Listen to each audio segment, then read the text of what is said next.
As you can see, those quarterfinal berths already half full on this section anyway. Yang Chan against Praveroniko and Porsampran. Winner of this match will play Upthong or Sujai Praparat from Thailand, or Vestergaard and Bush from Denmark.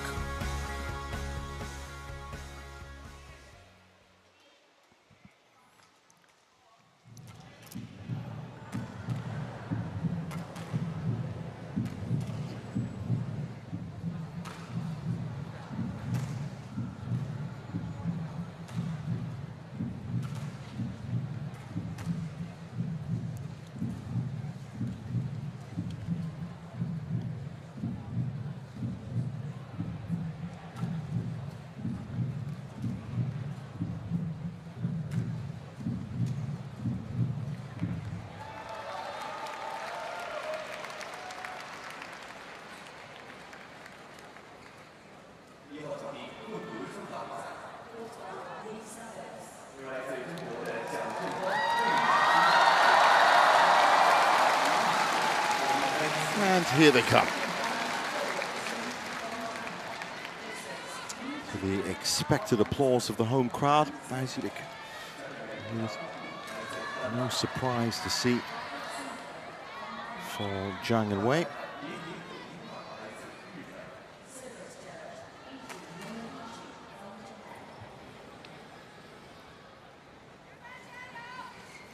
Well, Steen, Jiang and Wei, I'm guessing, probably expected to be in the round of 16. Have you seen anything of the run from Lu Mingche and Hung and Su yet?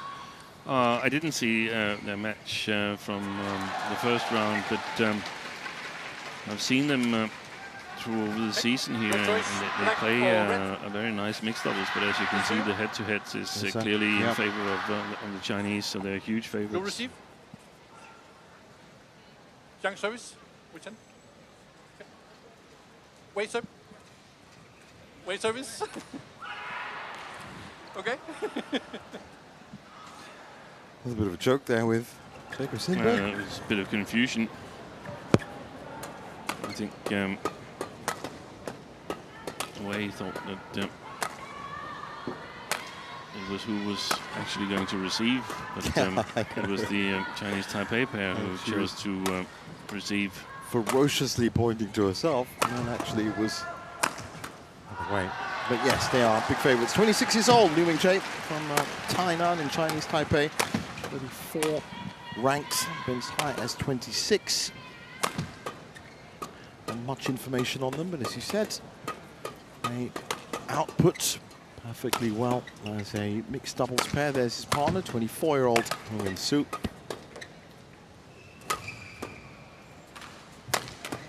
They're up against, of course, one of the top pairs from China. One of those big three. That's their first result. Hu Lingfang and Yang Po Swan, they're compatriots. Out in 3 games in 50 minutes. Now, seeing as how we have had 3-game matches over 50 minutes throughout the morning today, I guess that's not that much of a surprise. The point is that they managed to last the course. And there's Wei Yazin, incredible net player, 25 years old, born in Hunan. And they were out the second round last year. Quarterfinalists last week in Hong Kong. Runners up at the World Championships and the Malaysia Masters. Also first in Japan and India, and also third place at the Badminton Asia Championships. All in all, Steen, a pretty good haul from 2025. Yeah, I think they'll be a little bit disappointed about the World Championships, but there was a split earlier on in the year between the 2 best Chinese pairs, and I feel that that might have created some sort of like basic uncertainty. And I have a feeling that the Chinese mixed doubles compartment, they paid the price for that at the World Championships. So last week we saw Feng Yanjie and Huang Dongping bounce back from being ousted early in the World Championships, and I mean, a silver medal at the World Championships is very, very nice, but they must have jumped higher as their compatriots well, they set their lost standards early in the tournament. Very high. But lost a very good final to Chen and To, who executed a perfect game plan. And that's going to be interesting to see here if Hung and Lu are going to continue what we saw the Malaysians do in Paris, namely flick serve consistently to Ladies and gentlemen, on my right, Wei Yashin. and Wang Yingsu, Chinese Taipei. And on my left, Jiang and Wei Yashin, China. Wei Yashin to serve to Lu Mingjie, level play. So Jacob Simberg gets us underway. That's Aiji Monoguchi in the service judge position. And with everyone ready, we are underway. 1 love. As I said, you pointed out Fang Yanzhen and Huang Dongping bouncing back. Guo Xinhua and Chen Fang Hui also in the top 3 for the mixed doubles in China, and Wei Yaoxin for the most probably that second spot.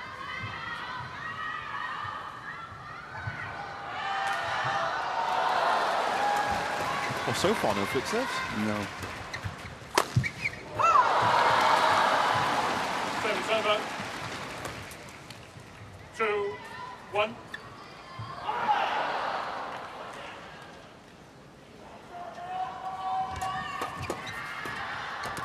Chinese pair incredibly strong in the preferred formation with Wei Yashin up front, at the front court and Jiang Jianbang covering a huge amount of ground. And of course he's got that killer smash as well. Should any lifts be left short into his hitting zone? 3. Well, that's going to be one of the priorities for Wu Mingchen and Su to keep it as flat as possible. And we can already see now that they have not picked up on the Malaysian game plan, because they've already served low to Wei Yashin twice in the opening stages here, and in my opinion, that's 2 times too many. That's just asking for it, yeah. And that was what was so brilliant about the Malaysian game plan, that they were disciplined, and I think they had 2 or 3 low serves in the first game towards the end of the game, but they were consistent. We're going to flick serve to Wei Yashin because it's better that she plays from the backcourt than she gets confident at the net. And she's got a little bit of an odd hitting motion. We haven't seen it yet. Yeah, it's different. Service over. 3, 5. So 3-5.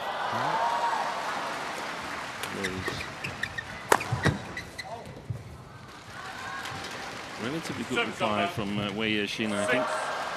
The flick serve from Hung and Su was a bit too flat, so you can just sort of snap at it.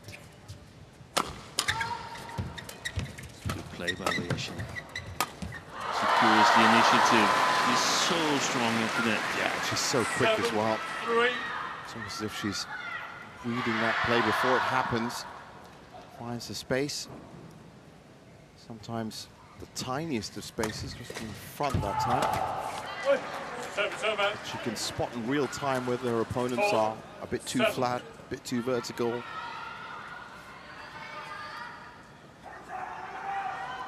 4-7.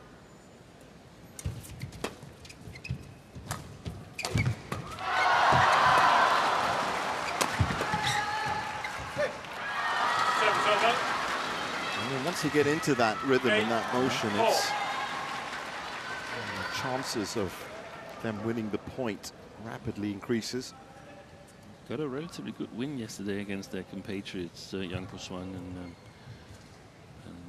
Cooling Fang. Who's really done some great stuff in mixed doubles. They've slowed down a little bit as of late, but the Chinese Taipei mixed doubles scene is on the way up. As I see it, we already have Yi Hong Wei and Nicole Gonzalez-Chang qualified for the quarterfinals here. Going in Su, strong in women's doubles. And there's a bit of a change in terms of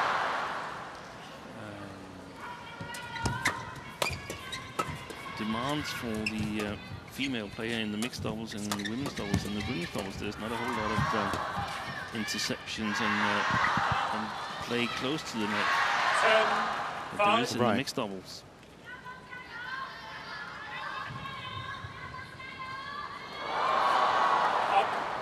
Service over. 6. Well, after just 6 minutes played and we're on the brink of the mid-game interval. Jiang and Ray 10-6 up. Over. 11, It's been 6. Interval. well, just as I was saying it, 11-6 at the break.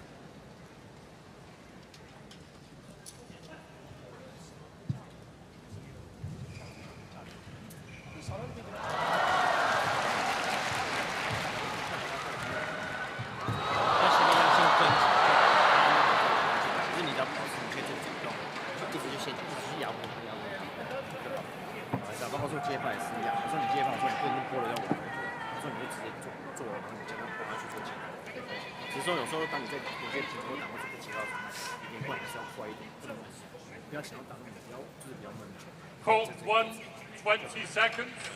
Court 1, 20 seconds.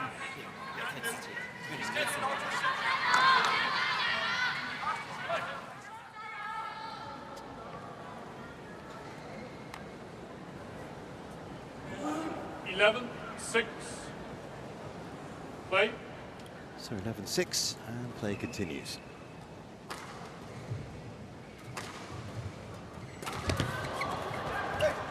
Blocked there by Shin. That's all that was needed to get them underway. And Wei Shin is controlling everything that goes on the front court at the moment.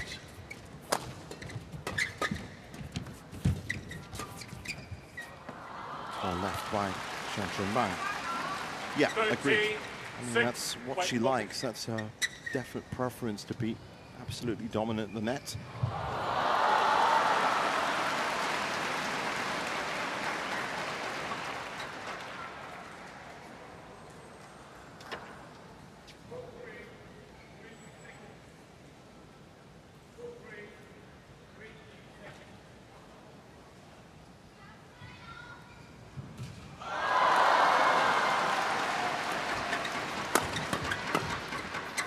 Service over.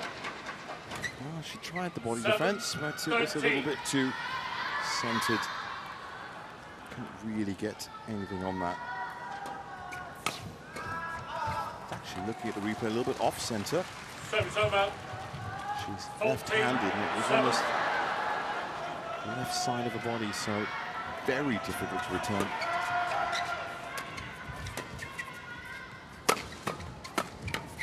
Yeah. Service over. That's a good rally from Hung and Lu. 14. I've seen that previously, that they switched the positions. And being an accomplished women's doubles player gives them that option. And then it's Lu taking up the challenge at the front court. They're going to play like that all the time at all, but it's a nice variation. It's good to have, yeah, it's good to have that ability. If you can switch easily. 15-8. Jiang and Wei, either through their own making or by just pressuring their opponents, have managed to get the scoreline that they want.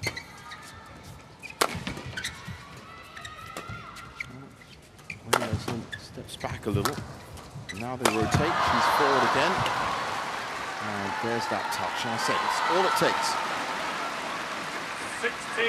16-8. Just to throw off her opponent. And make sure that reply is wide. 16-8.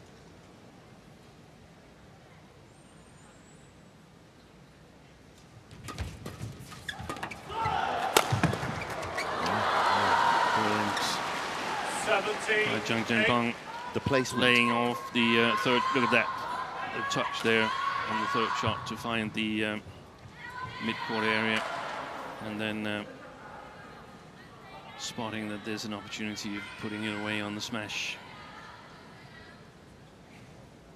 Super movement on court, and great in the attack is Jiang. Well, it's one-way traffic here in terms of the scoreline. 18-8. Yeah, and you don't have to look at the scoreline. You can just look at the pair from Chinese Taipei, and you can see that it's not going too well. It's visible in their body language. Body language, yeah.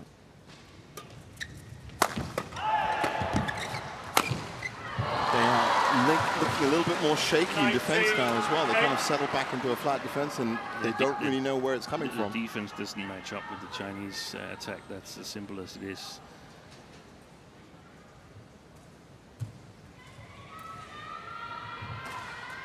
That is unfortunately one of the things that is going to be very hard to overcome. Wing As in trying to understand how that point worked, or didn't work rather. She should have left that. She's very hard on herself when she makes mistakes like that. Has to be said, she doesn't make mistakes like that very often, so it's very much the perfectionist, but you can see that in her play. So 29, that's 11 game points after 11 minutes. Service over 10-20. Certainly frustration showing on Hong Su's face.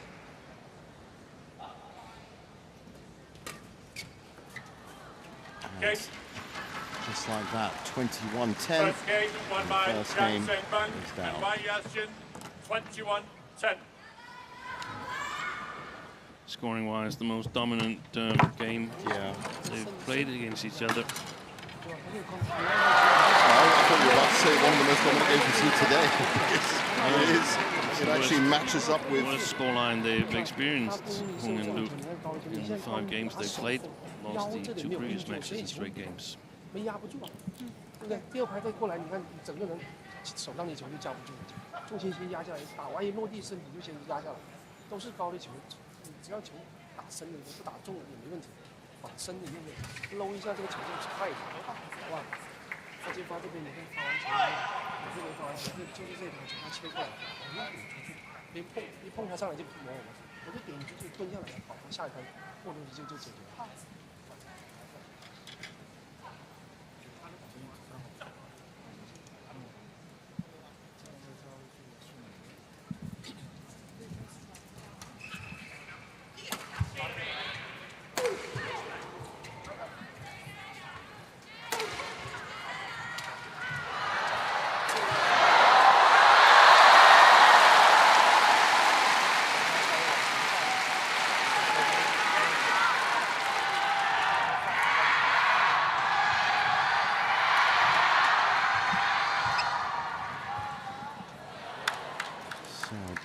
To get back on court. Court 1, 20 seconds. Court 1, 20 seconds. Oh, both pairs ready super early.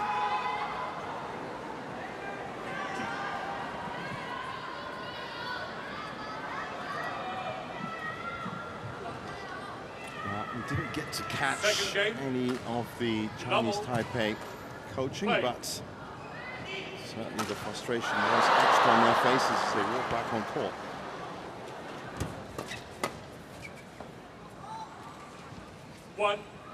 Game 2, change of ends. And now Hong and Lu playing up against the drift. That means that they can use the backcourt area with a little bit more confidence. I recommend that they don't lift too much, but try and play long, flat shots along the lines to try and open it up and make it a bigger court for especially Jiang.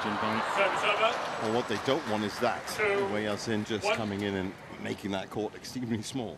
Yeah, but that sort of question is sort of over. It started in the first game when they chose to start serving low and letting her get confident on the front court. it's very, very difficult to sort of put her off again when she's first gotten confident. And of course, there's difficulty and there's differences between playing a second round in the China Super 750, which is a very important tournament, but not as important as the World Championship final. So a little bit more tense, a little bit more nervous in the World Championship final. Yeah. And 2, 3. Chen and To in Paris took advantage of that.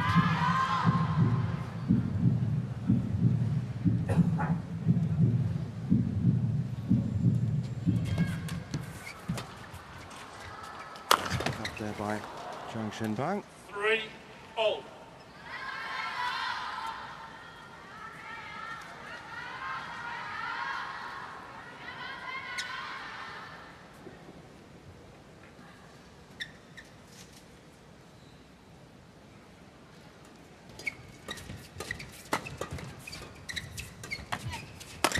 Great play by Lu Mingqi. 4-3. Overcoming the midcourt area. They've actually done quite nicely in the serve situation so far in the second game. Well, that's what I was going to ask you about the second game. Now that you do have a confident Wei Jin and you have Jiang Shenbang, as you can see, moving swiftly, what are the options for Lu and Hong?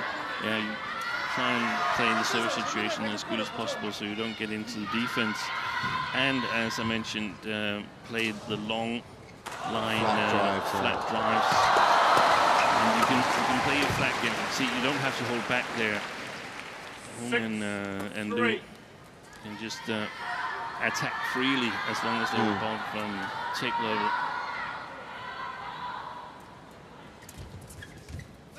Good play by Wei Jin. 4-6. Well, there's that reading of the situation again. What I was now she needs to make sure that they get some lifts and can get back to controlling the rallies. That's what she's going to try and do.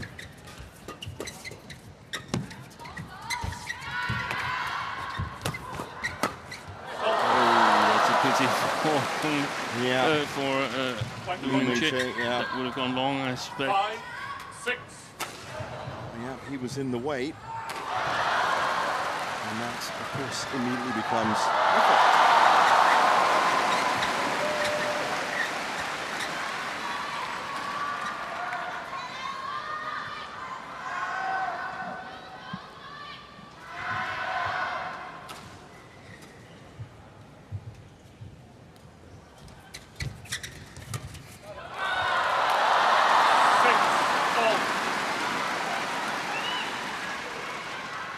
down the net brilliantly again, Wei Jin.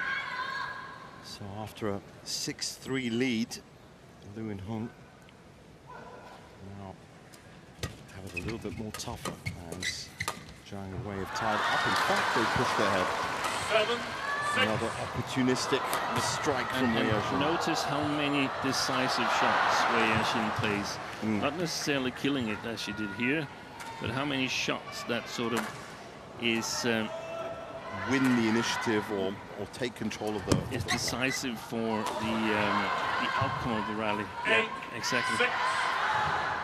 Yeah, she does like to be. Once she has that grip in the points, it's like a machine. A little bit of fluid. Good service return from Lu. 7-8.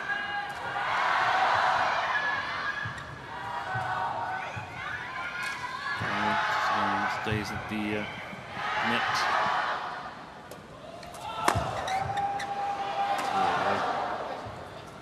He's almost on the blue carpet, that attack from Jiang Shenbang.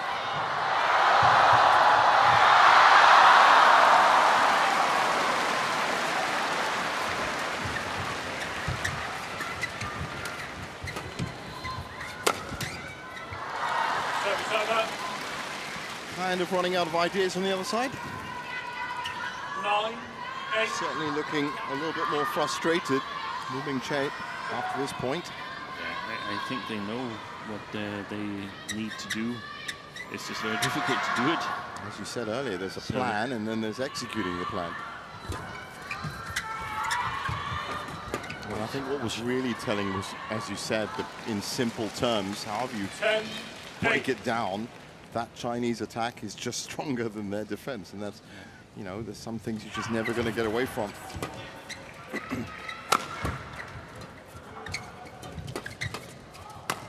That's great reactions from Jiang.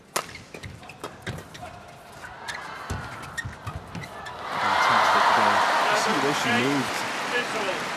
Knew exactly when she should get her feet moving. It was right here, in fact. There you go. Scampers forward and then has the control. The front court play is absolutely second to none. I wish some of the journalists would ask you what's going on with your overhead action there. It looks odd. Maybe they have, and you should just have enhanced it. But to me, it looks like she's had some kind of injury to Legacy left arm. injury, yeah. Used to play women's singles. The start of her career. Court 1, 20 seconds. Court 1, 20 seconds.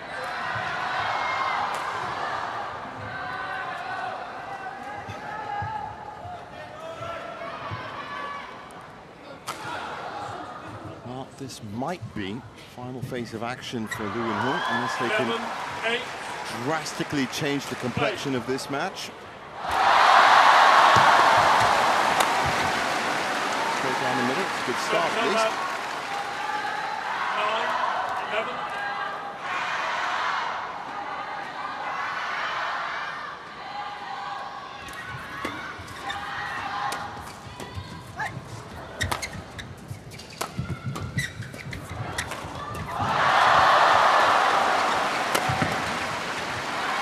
Just too low, too many mistakes coming in. But then again, they're having to deal with these very low shots. Dip below the tape. At speed. 12-9.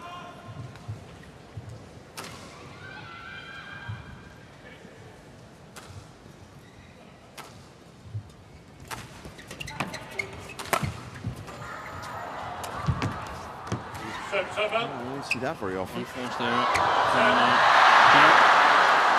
Went for the disguise drop from the back line. Didn't carry.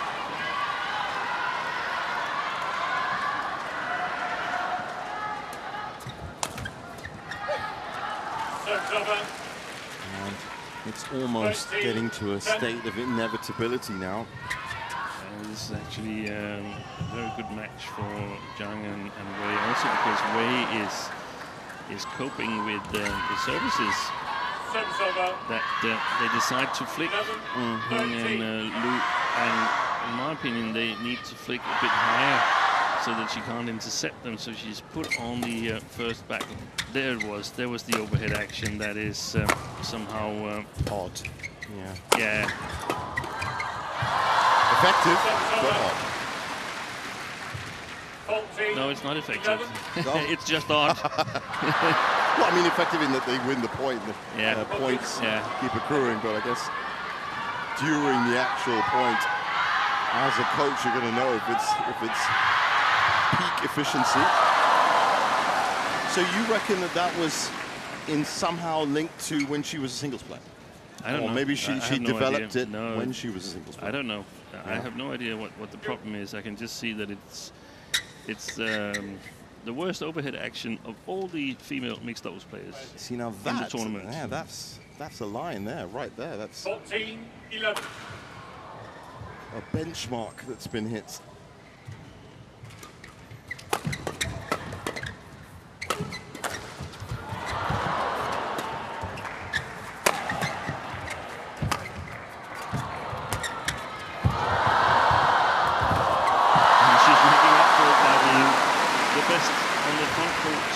Yeah, that's the thing. 15. Yeah, as long as you can compensate, I guess, in another area.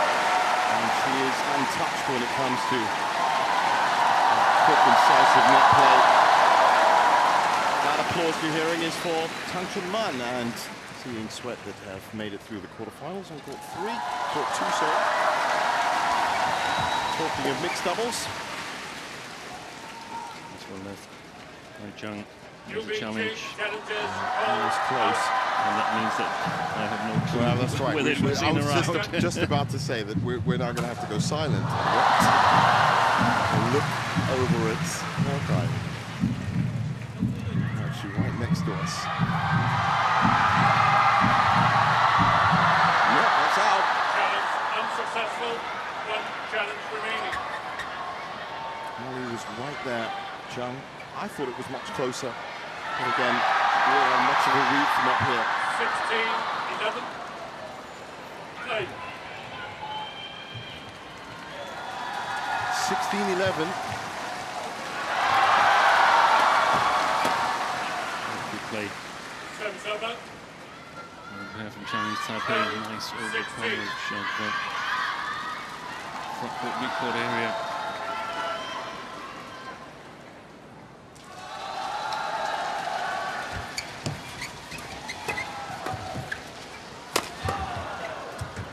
There's that steep downward angle from Jiang. He has a little look back. In fact, has a second look back and leaves it.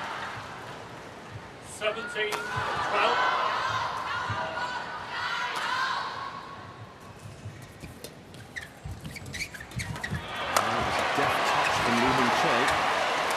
An even more deft touch from Wei Yazin.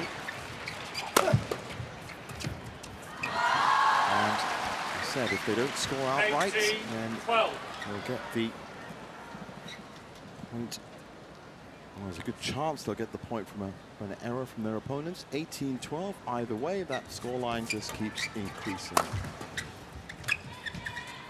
I think 19-12. Many more long than I would have expected. Liu and Hong here in the second game. A bit too impetuous. That's been swept wide, so it is 8 match points after 27 minutes.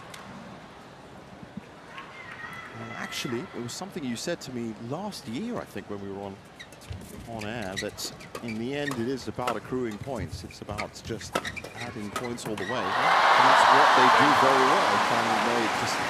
If you just looked at the scoreline and you didn't look at the game or the match, then you just see it as it keeps going up all the time. It never Gave them any hope. Yeah.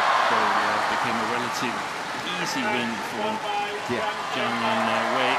Well, certainly the quickest on court one this morning. 21-10, 21-12, 28 minutes. Well, they look calm as always. Wei Yazin doesn't smile that often, only when she wins the big titles, really. But as Steen pointed out, it was a good day at work.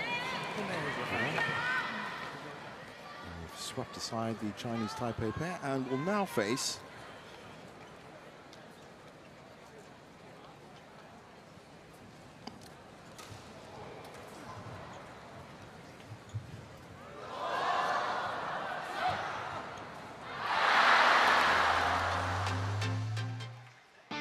there's confirmation of it. 21-10, 21-12. Jiang and Wei through to the quarterfinals.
Welcome back to our continuing live coverage of the China Masters 2025.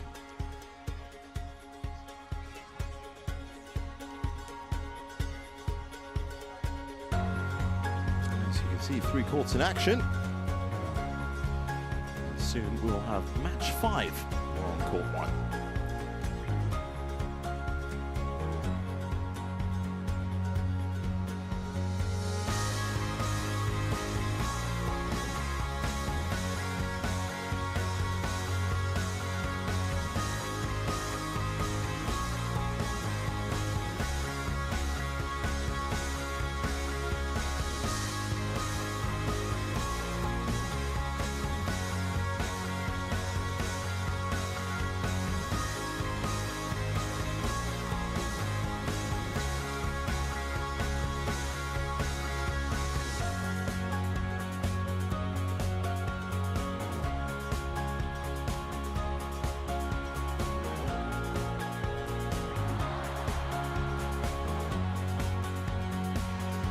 So, as you can see, after that comprehensive victory from Jiang and Wei Yazin, it's Ratchnok Interdong, former world champion, of course, legend, up against Wang Jiyi, conqueror of the Hong Kong Open, number 2 seed here in China.